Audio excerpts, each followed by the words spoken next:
Yeah. Hi, we're here at Tony and Tambra Smith's in Rockcastle County, and we're going to read a story from Tony's book, These Old Hills. He's talking about Christmas way back in, maybe we're thinking the early 1920s with his dad and living in a log cabin on Dry Fork in Jackson County. Mm-hmm. Talking about Christmas and relatives from Ohio coming down to visit and bring some goodies. So one year, about 8 or 9 days before Christmas, Uncle Fred sent your dad a letter, and in the letter it said that Anna, Flora, and himself would be coming down 3 or 4 days before Christmas, like always. Well, they waited, and at long last, the day came. Now, the weather was cold, because it was way up in December. It was on one Saturday morning. Your dad and all the other kids were sitting right here in front of this very fireplace, and the snow just pouring down. It had been snowing all day long, all night long. It was all downhearted and lonesome because it had snowed so much. They did not know if Uncle Fred and their sisters could make it through the snow or not. Even in the summertime, you could not get a car no closer than a mile because the road was so bad. Well, then just all at once, the old black and tan hound dog began to bark. Your dad and all the other kids went running to the door to see what the dog was barking at. And when they opened the door, the wind was blowing so hard that the door pushed them back in the house for a few seconds. Then they all ran out into the yard so they could see just what the dog had seen. It was snowing so hard they could hardly see, but after a few seconds went by one, they slowly began to go back into the house, and because it was getting so cold, your dad was the last one to walk back into the house. Just as he turned around to close the door, he raised his head to take one last look down the old wagon road that went through the long, narrow bottoms. There in the distance, it looked as though he could see 2 or 3 people coming up the holler walking. He said, "Look, you all, I believe I can see some people coming." All the kids went running to the windows and the door to see. As the people got closer and closer to the house, your dad could tell that it was 3 people, and they all had big, long sacks on their backs. He said to the kids, "It looks like 3 people with sacks." About this time, little Flossie began running around and around in small circles, and she was saying, "It's Anna, Flora, and Uncle Fred. I just know it is. We are going to have us a good Christmas after all. I just know it." Your dad, Lethe, and Jake had a good laugh. At long last, they had made their way up the old wagon road, and as they came walking through the barn, your dad said to the kids, "That one walking out in front is Anna. I would know them long legs and that red hair waving anywhere." When they made it up to the yard, they all went running out of this old house to meet them. And oh, what a good time they had all together. When they all got in the house by the fireplace, Uncle Fred said, "Charlie, these girls has about walked me to death up this holler. You know, Charlie, when one has lived in Ohio for a long time, as I have, now this walking is hard to do because I'm not used to doing much walking anymore."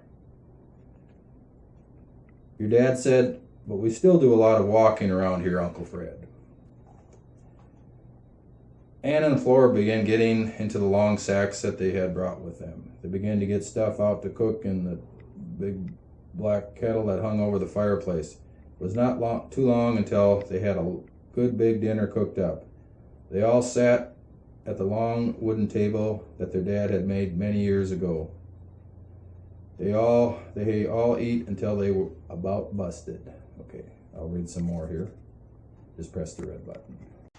After dinner and some visiting, they all went to get some sleep. And the next morning was Christmas.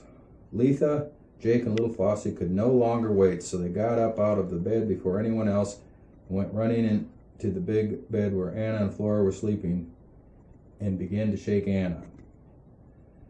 As Anna slowly began to pull the covers down off her head and face, she asked with a big smile on her face, "What do you all want this early in the morning?"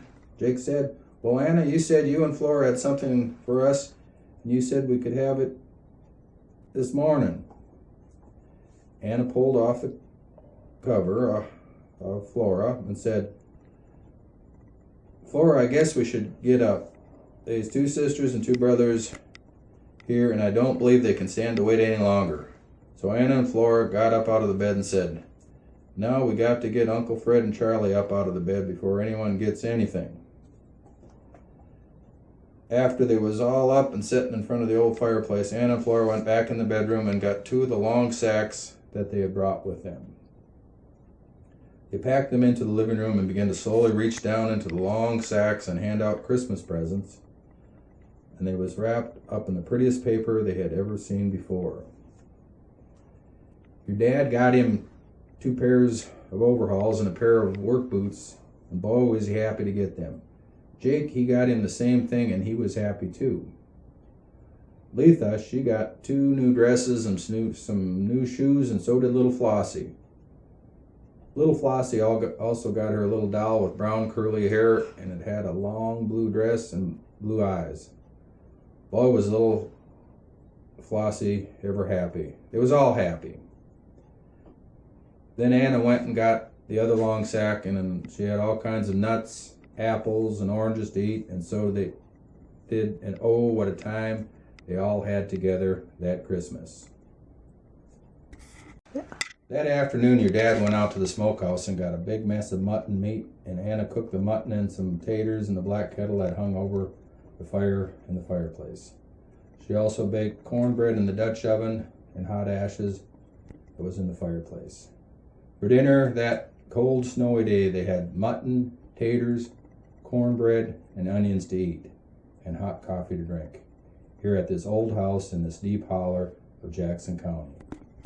That night, after all the firewood and water was carried in the house, they all sat in front of the fireplace and sang songs together.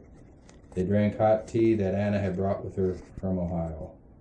At last it was time to go to bed, and so they did. The next morning, after they had all ate breakfast and the dishes were washed, Uncle Fred said, now girls, we have all enjoyed our visit back home here, but now the time has come to go, so we're starting to get ready. We have got us a long walk out of here, and I'm not as young as I used to be. It will take me a long time to walk out of this holler, and I'd like to stop and talk with my brother Jerry for an hour or so before we get back to Ohio. So they all began getting ready to go. Your dad and Jake, Lethe, and little Flossie, they hated to see them go so bad. Little Flossie, she ran to the bed and covered up her head because she did not want them to see her crying.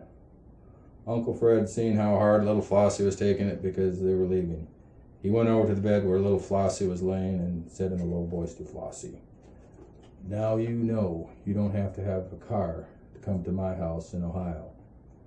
Little Flossie said, you don't? Uncle Fred said, why, no, you don't. You can go down to Livingston, get on the train, and the train will take you right to my town, and when you get off the train, well, they got a telephone there, and you can call me at my house. I'll get in my car and come and get you. By this time, little Flossie had a big smile on her face. Uncle Fred said, now come here and give me a big Smith Lakes hug, and she did. Uncle Fred gave her a $1 bill. He also gave Jake and Lethe $1 as well. Then he gave your dad a $5 bill and said, this is my Christmas present to you.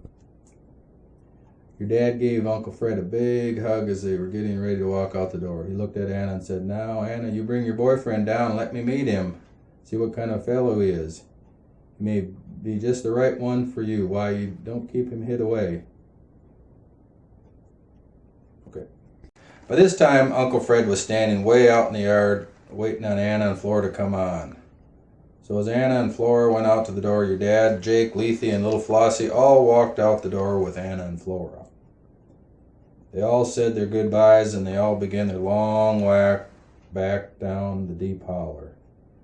Your dad and the kids all stood on the big step rock in front of the door and watched as the long black coats that Anna and Flora were wearing faded out of sight. After that, they slowly, one by one, went back into the house, and then a dark cloud came over this family, and a deep sadness set in on every one of them. It was as someone in the family had died. They all missed Anna and Flora so much, and even though Uncle Fred did not come and see them often, they missed him too. Well, your dad tried to cheer up his brother and two younger sisters, but it's hard to cheer someone up when you're sad yourself. But being the oldest, he tried his best.